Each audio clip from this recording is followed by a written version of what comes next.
నళిని గోరింట పూసింది కొమ్మ లేకుండా. దాంట్లో మనం సావిత్రిని చూస్తే అటు సంతోషం వేస్తుంది, కాస్త బాధ కూడా కలుగుతుంది. చాలా చిక్కిపోయి చాలా కాలం తర్వాత దాసరి నారాయణరావు కోరిక మేరకు ఆ సినిమాలో యాక్ట్ చేసింది. గోరింటాకు సినిమాలో దేవులపల్లి ఎంతో గొప్ప కవి, భావకవి. తర్వాత మల్లీశ్వరి సినిమాతో సినిమాల్లోకి వచ్చి అతను కొంతకాలం మూగవాడైనా కానీ పెన్తో రాసి ఇచ్చేవాడు పాటల్ని. అటువంటి దాశరథి రాసిన, దేవులపల్లి రాసిన పాట, కేవి మహాదేవన్ గారి సంగీతం, సుశీలమ్మ పాడిన పాటను ఇప్పుడు నళిని మనకు అందిస్తారు.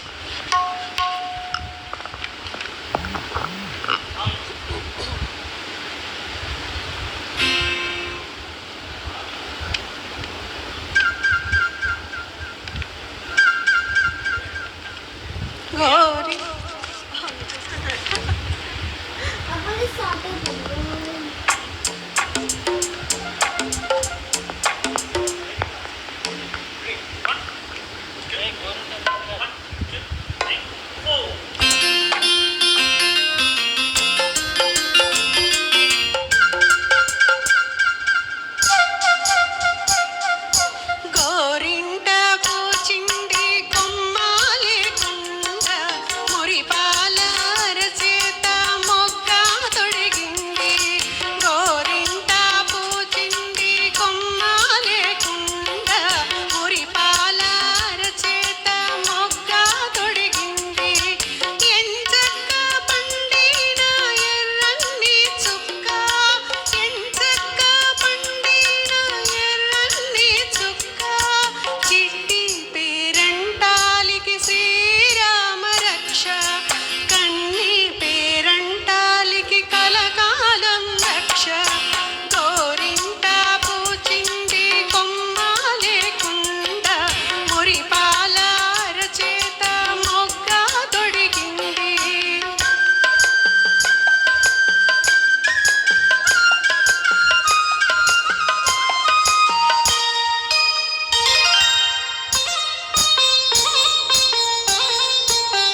Thank you.